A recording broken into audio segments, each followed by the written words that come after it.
بنات عاملين ايه؟ ويلكم تو شيماء دايريز. وحشتوني قوي قوي قوي قوي.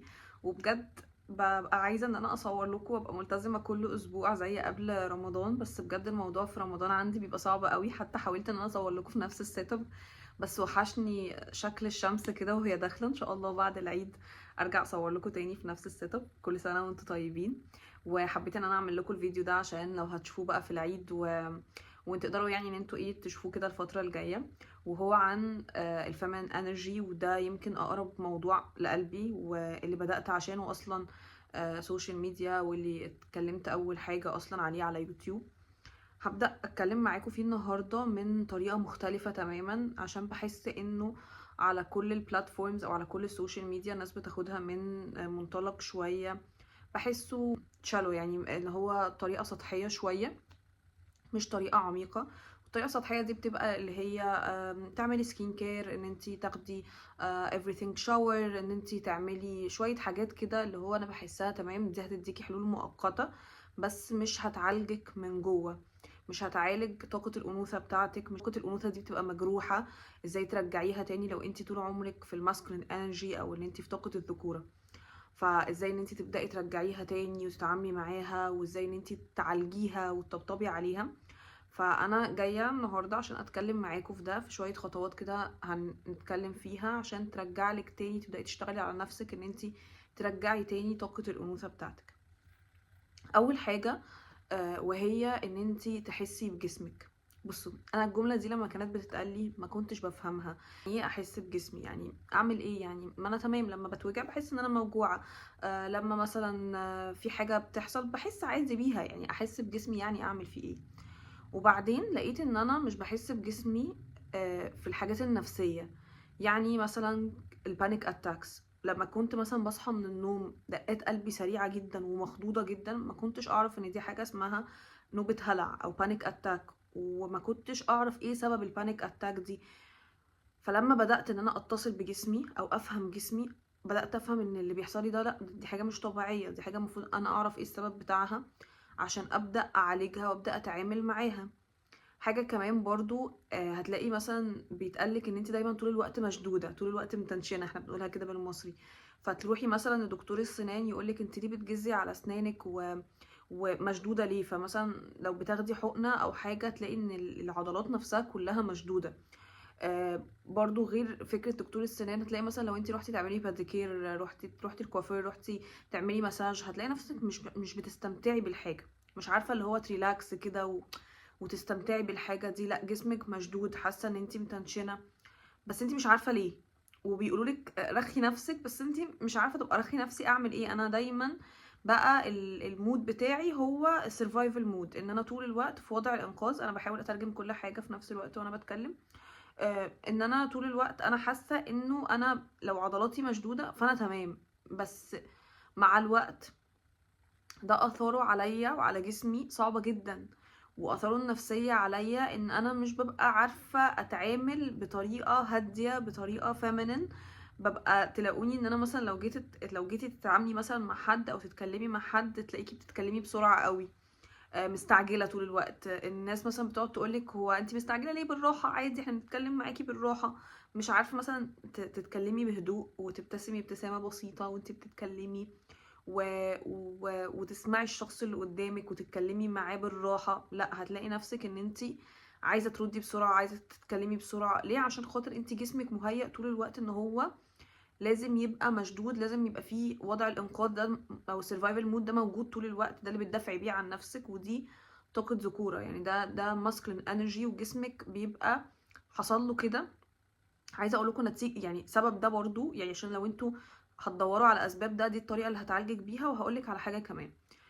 اتخلصت ازاي من موضوع البانيك اتاك وان انا جسمي مشدود وكل ده؟ ان انا بدات ادور على سبب كل حاجه. وانتي في رحله تدوير على سبب كل حاجه، الرحلة دي بتوجع، والرحلة دي ما بتبقاش سهلة. لأنه ممكن تبقى أسبابها حاجات وانتي صغيرة حصلت لك، ممكن تبقى أسبابها ناس في حياتك أذياكي. ممكن تبقى أسبابها، يعني أنا مثلا موضوع البانيك أتاك ده، إن أنا مثلا كانت مديرتي بتكلمني كل يوم الصبح وبالليل وفي كل الأوقات، وطول الوقت أنا شايلة هم كل حاجة في الشركة. فكان كل يوم الصبح أنا بصحى على بانيك أتاك، وأي حاجة ممكن تخليني يعني يحصل لي ان انا اعيط واتعصب والاقي ان انا هيغمى عليا. وفعلا في مره من المرات انا فضلت اللي هو خلاص انا جسمي مش حاسه بيه، انا هقع من طولي. فببدا بتشوفي مثلا لو انت مثلا في توكسيك ورك انفايرمنت، في بيئه عمل سامه، ممكن ان ده يكون السبب. ممكن انه حاجه معينه مع اهلك، ممكن. ومش لازم ان انت تبقي عارفه تطلعي من ده دلوقتي، بس معرفه السبب هتساعدك كتير قوي في انك تتحكمي في جسمك. وده جزء كبير قوي من اليقظة. يعني ان احنا كبنات نبقى عندنا، هقول لكم احنا عندنا حاجة اسمها الانتويشن، عندنا حاجة كده هنا ان احنا بنحس بالحاجات. بنحس بيها امتى؟ لما بنبقى يقظين لافكارنا ومشاعرنا واحنا حاسين بايه. لو كل ده انت مش عارفة تبروسس كل ده، وجسمك اللي بتسيبيه دايما هو اللي رياكت من غير ما انت تمشي جسمك او تمشي الحاجات اللي بتحصل لك في جسمك دي على عقلك وعلى قلبك، هتلاقي نفسك انك جسمك هو اللي بيتحكم فيكي مش انت اللي بتتحكمي فيه. فده اللي بيحصل. ان انت مهم قوي ان انت تعرفي اسباب كل حاجه بتحصل سببها ايه. طب انا بحس بالبانيك اتاك دي ليه؟ جسمي مشدود ليه؟ انا ايه السبب في ده؟ ايه اللي حصل لي وانا صغيره؟ او ايه اللي كان بيحصل لي مخليني طول الوقت انا حاسه ان انا جسمي مشدود؟ في رحله التدوير على السبب ممكن انك تتوجعي، ممكن تفتكري حاجات مش عايزه تفتكريها، ممكن تحسي انه انتي مضطره كده انك تطلعي من اوضاع مش عايزه تطلعي منها. بس اتليست او على الاقل معرفتك للحاجات دي هيخليكي ان انتي تتحكمي في جسمك اكتر. وده يجيلنا لتاني نقطه في موضوع احساسك بجسمك. احنا لسه بنتكلم في اول نقطه اللي هي احساسك بجسمك. في حاجه اسمها الانر وورك، او ان انتي تشتغلي على نفسك داخليا. تشتغلي على نفسك داخليا ده عن طريق ايه؟ عن طريق الجورنالينج، ان احنا نبقى بنكتب. انا كشيماء كنت الاول بجورنال مشاعري السلبية، ولكن اتعلمت طريقة تانية في الجورنالينج ان انا اعالج بيها نفسي داخليا، او اقدر اعالج بيها الطفلة بتاعتي، او اعالج بيها الحاجات اللي انا مريت بيها او المشاعر اللي انا مريت بيها. ما بقتش بجورنال او بكتب بالطريقة السلبية، ان انا بس اكتب المشاعر السلبية. بحس ان ده شوية بيخليني ان انا عشت في الحاجة دي.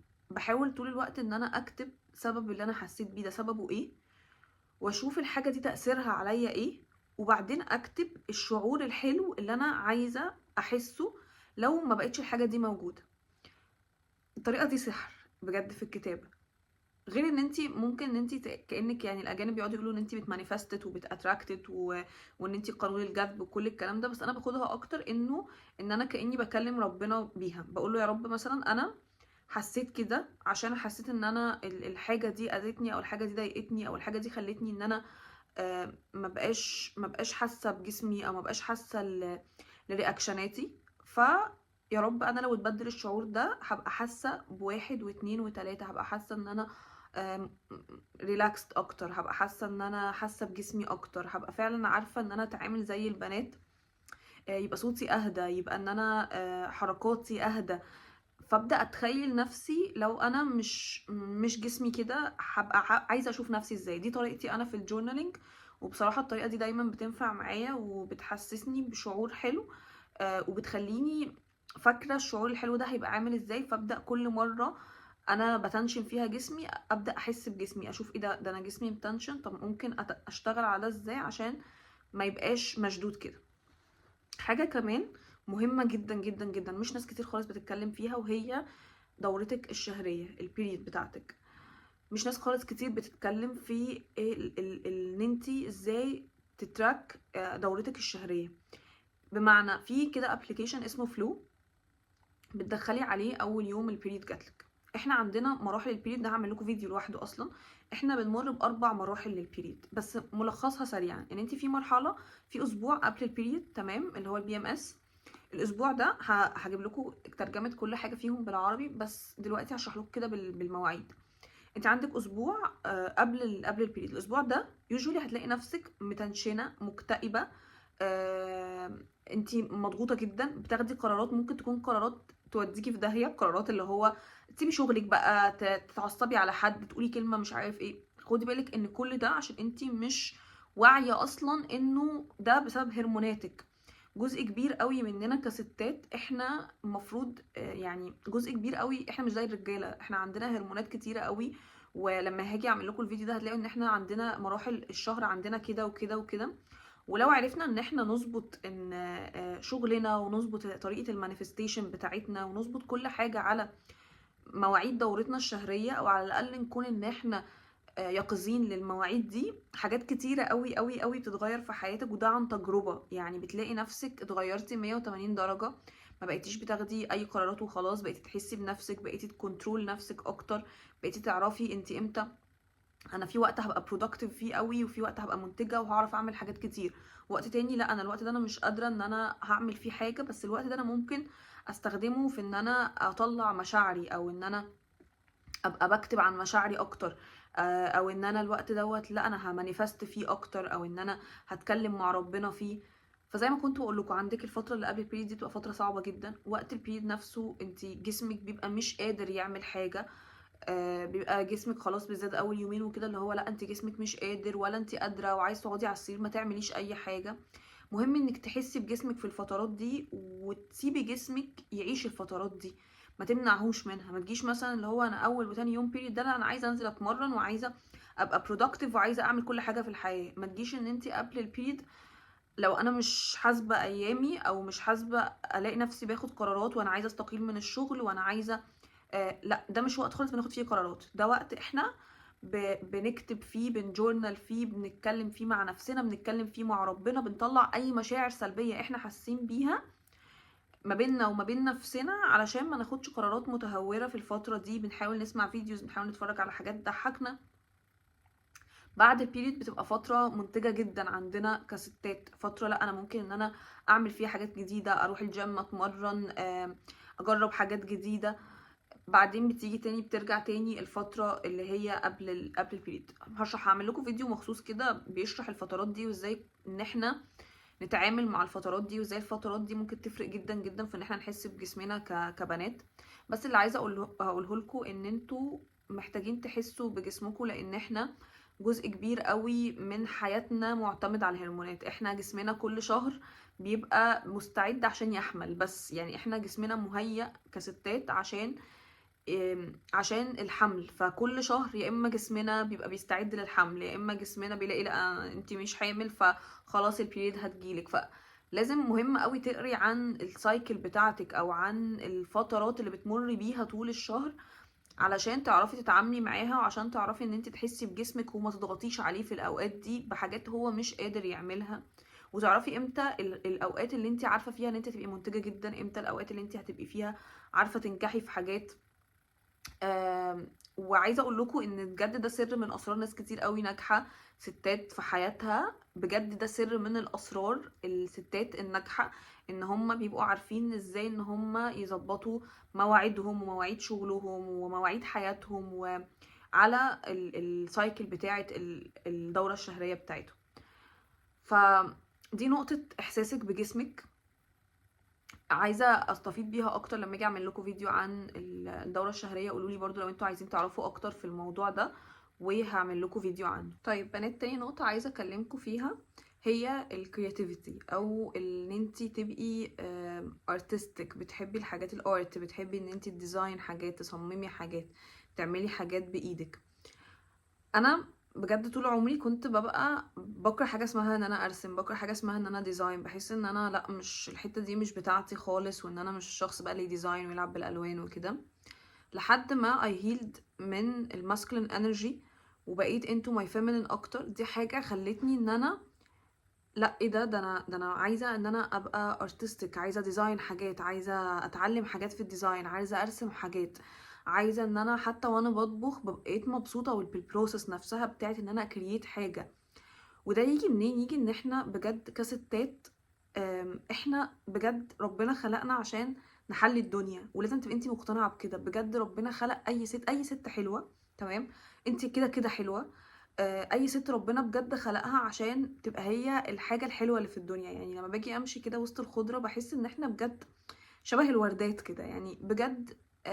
احنا طاقتنا كلها طاقه ابتكار، ان انتي تبتكري حاجات وتصممي حاجات وتلعبي بالالوان. لما بتبدأي تهيل او تبدأي ان انتي تعالجي طاقة الأنوثة عندك، هتلاقي ان انت بقيتي بتحبي ان انت تعملي حاجات اكتر والديزاين اكتر. بس محتاجة ان انت تبدأي، محتاجة ان انت مع احساسك بجسمك تبدأي تجربي حاجات فيها ان انت تشتغلي على حاجة معينة، تصممي حاجة، ترسمي حاجة، تلوني، بلاش كل ده، حتى تبدأي تشوفي حاجات على برينترست. في حاجة اسمها التغذية البصرية، ان انت تغذي عينيكي بالحاجات الحلوة، يعني تبعدي عن اي حاجة ريليتد مثلا بأفكار، حاجات فيها طاقة سلبية، حاجات بقى بالأخبار، وأي حد بيشتم على حد، بيتكلم على حد على السوشيال ميديا. ما تهدريش طاقتك كده بسهولة، يعني ما تهدريش طاقتك في حاجات مش مشاكلك ومش خلافاتك، وحاجات مش المفروض تبقى طاقتك فيها. يعني انا كنت شخص اللي هو بقى بيجادل ويدخل في خلافات ويدخل في نقاشات وشغله بالي باللي حواليا، ودي حاجة بجد بتهلك، يعني حاجة بتخليكي اصلا مش باصه على الحاجات الحلوه اللي فيكي. فاستغلي الوقت اللي انت فيه لنفسك، ان انت تبصي على حاجات ملونه، تبصي على حاجات حلوه، تتفرجي على حاجات بتغذي عينيكي، ما تهلكيش طاقتك. يعني ما تحسيش ان انت تدخلي في حاجات تهلك طاقتك على الفاضي، عشان كل دي حاجات بتهلك من روحك، بتهلك من الانتويشن بتاعتك، بتهلك من الكرياتيفيتي بتاعتك، بتهلك بقى من جزء الجمال اللي انا بقولك عليه ده. وده كله صدقيني بينعكس على براكي كمان. يعني عايزه اقول لكم على سر بجد، انه والله العظيم لما انت بتبقي في طاقه الانوثه او بتبقي في الفيمن انرجي، ملامحك بتحلو. يعني كل الحاجات اللي انا بقول لكم عليها دي بجد بجد بتلاقي ان انت هرمون الكورتيزول عندك بيبدا يقل. ودي حاجه برضو ليها علاقه بجسمنا، انه احنا مش زي الرجاله بجد، ربنا حتى خالقهم جسمانيا يقدروا يعملوا حاجات تقيله وحاجات محتاجه مجهود كبير قوي وكده. انت لما بتكونكت اكتر بالفيمين انرجي بتاعتك، بتلاقي انه هرمون الكورتيزول عندك بدأ يقل. هرمون الكورتيزول ده لما عندك بيعلى بيأثر على حاجات كتير قوي، بيعمل حاجه اسمها تكيس المبايض. بتلاقي عندك حاجه اسمها مقاومه انسولين، دي بقى اللي بتبدأ تطلع لك حبوب في وشك. بتبدأ تلاقي عندك الحته دي عندك زادت الوزن بتاعها، طلع لك حبوب في الحته دي.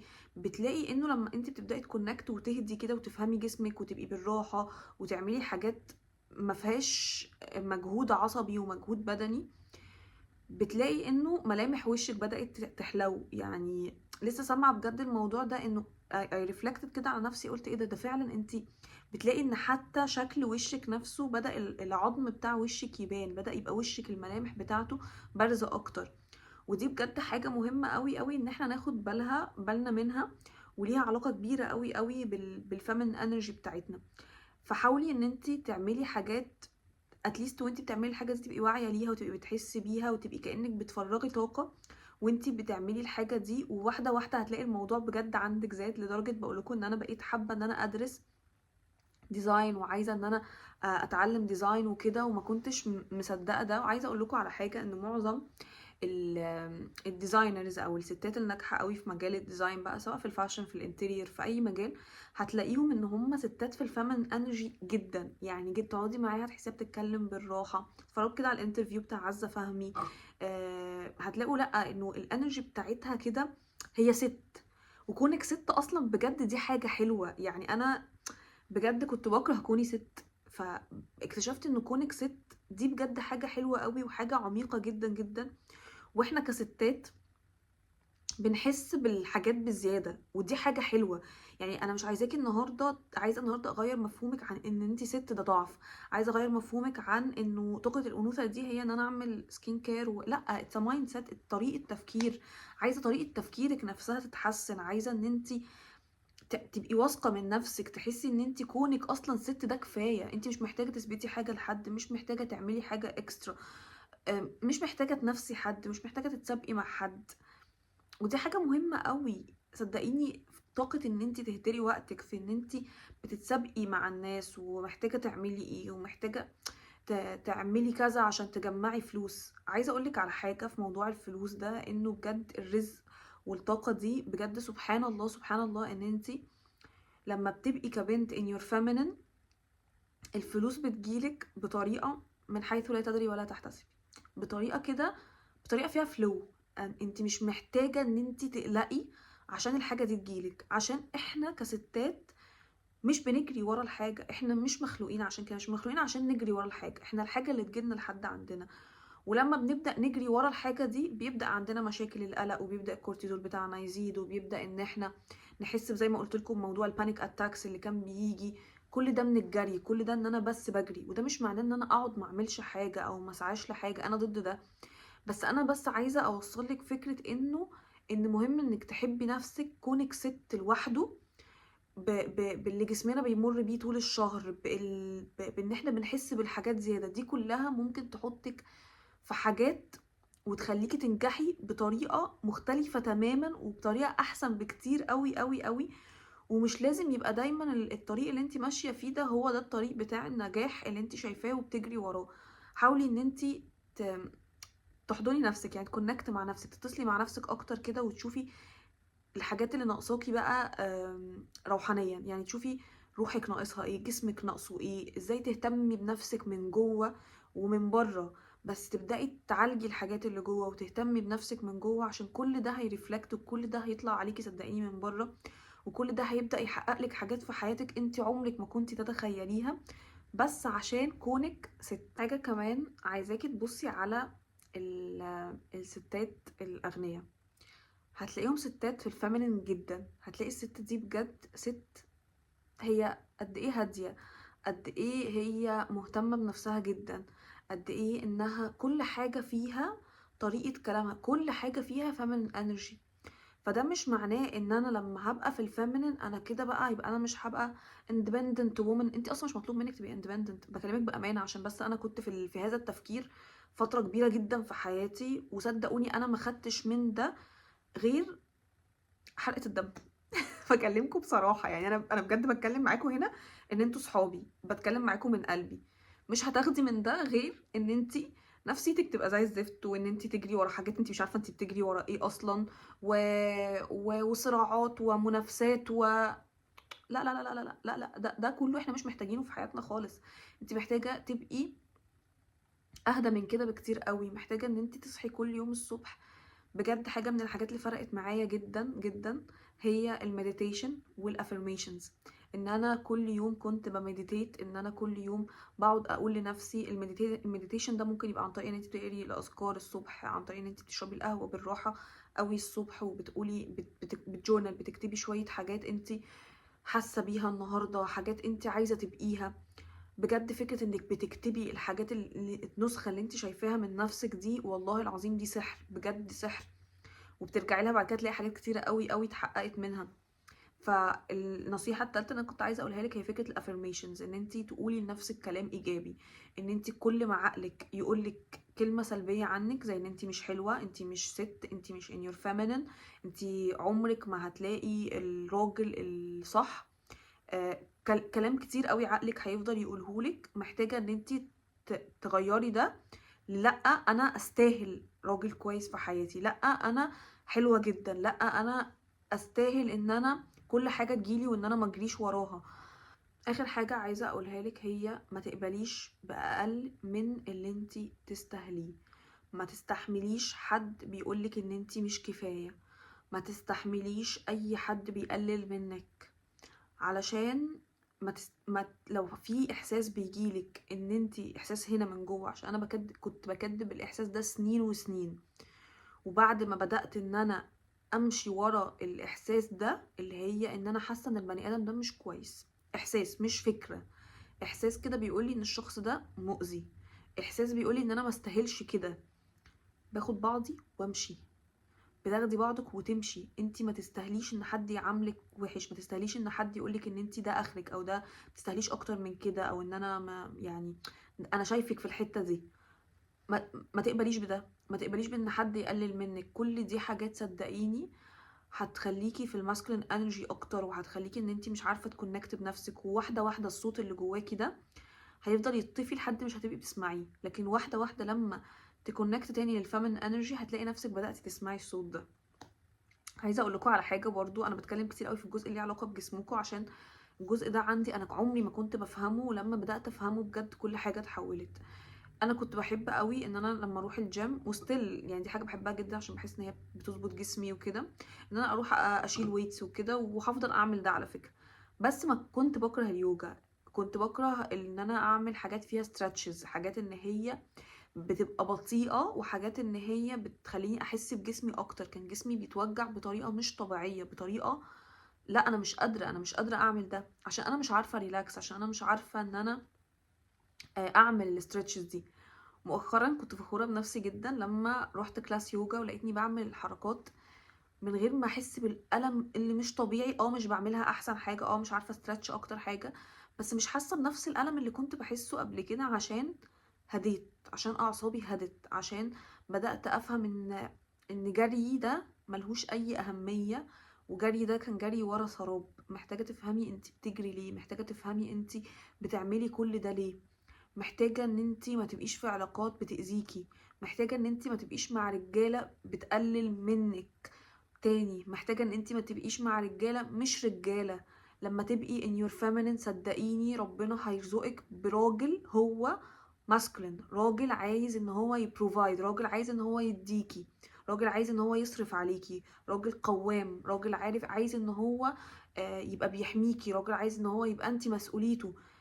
لما بتبقي in your feminine وتعرفي قيمة نفسك، تعرفي قيمة نفسك، دي جزئية مهمة قوي.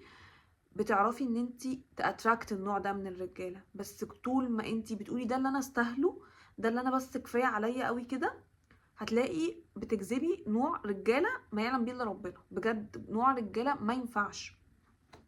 وعايزة برضو اقولك انه تشتغلي على نفسك، تشتغلي على ان انتي من جوه ومن بره تبقي حلوة، وتبقي نفسيتك احسن، وما يبقاش كل همك ان انا اجري ورا الجواز، او اجري ورا الرجالة، او اجري ورا ان انا حد يقبل بيا. لا لا لا، يعني زي ما كنت بقولك كل البنات حلوة، كلنا حلوين باختلاف اشكالنا والواننا واختلاف كل حاجة.